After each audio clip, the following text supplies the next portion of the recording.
Maksima pie Laivnama. Atnākšu, tā kā Maksim pastāstīja, ko jūs tirgojat un ko piedāvājat. Jā, gladiātoru laivas. Mēs pasaujam jau 8 gadus. Rekord T1 laiviņa ir riptipa, alumīnija riptipa laiviņa. 3,80 izmēra. Te jūs redzējat mikstos sēdeklīšos. Te visi ir jau iebuvēt runduks. Kā jūs varat pamanīt, te priekšpausenas spiediena vars ir jau iebūvēts, ja gadījumā karstajā dienā laivījums neuzsprāgs, un te izputīs lieku gaisu ārā. Kāds te motors paredzēts? Slikti skatos, ka te ir metāla trans. Jā, ražotājs atļauj uzkrāt virsū līdz 30 zirgiem lielu dzinēju, bet es domāju, ka tāds optimālais tas ir 20. 20, ok. Kas viņam ar grīdu ir? Alumīnija? Jā, alumīnija grīda, 2 slāņos. Tas sanāk, ka zem šitas grīdas ir rības, tad, kur pastiprina to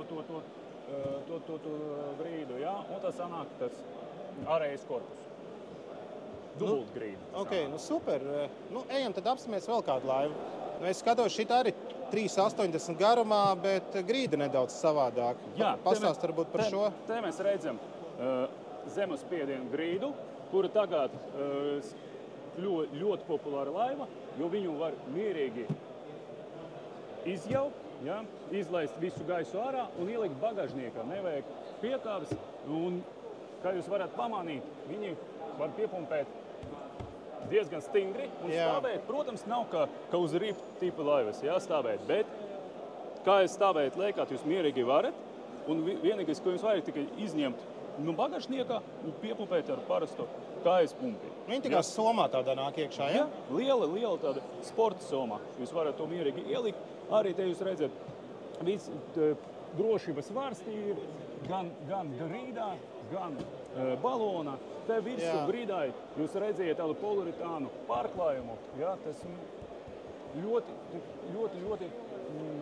sarežģīti to pārdot. Viņš arī nav slidens, tas feini, jo citreiz, kad slapšoja lietas ir tad... Un ir dažādas komplikācijas. Jūs varat nokomplektēt ar visiem mikstiem beņķiem, priekšžēla tentiņu. Variantu komplektācijas ir ļoti daudz. Super, un šeit motori ir tāpatām 20-30 zirga spēki, ja? Jā, tieši tā. Super, tad ejam apstamies vēl kādu laivu. Ko esam atnākuši pie tādas tā kā budžeta klases laivas, bet izstās tīri simpātiski. Jā, tā ir mūsu flagmanis. 330, 370 ir izmēri. Viņi ir pārdošanas līderi ar alumīnijas grīdu. Jo makšķerniekam patiek stāvēt kājās, uz... lai taisna grīda ir, lai stabili var stāvēt. Un tas sanāk, ka sastāv no 4 daļām, izgatavot no alumīnija, vieglāk par finieru grīdu. Viņi ir arī visas drošības vārsti ir. Zem baloniem ir 20 cm tāda plāta bruņa uzlīmēta uz 2/3 laivas, kā arī pastiprināt to laivu. Un sanāk, ka 330 laivai jūs varat līdz 15 zirgiem, un tad 370 laivai līdz arī tie pašiem 30 zirgiem uzkrināt virsū benzinieku. Arī jūs varat, te gladiatoriem ir gan ar mīkstiem beņķiem un priekšgala tentiņu, priekšgala somu un enkura fiksātoru te pašā priekšā. Tāda komplektācija ir. Ja klients negrib, tad tas arī ir pārdošana bez šī tenta. Tieši tā. Un arī krasu izvēle ir. Viss krāsas, kādas tu te ir izliktas, katram olai. Viss krāsas ir. Okay, kas ir ķīli? Mēs par ķīli neparunājām. Ķīlis ir piepušamies katra laivas. Visām laivām piepušam ķīlis vai ir dažādi viņi?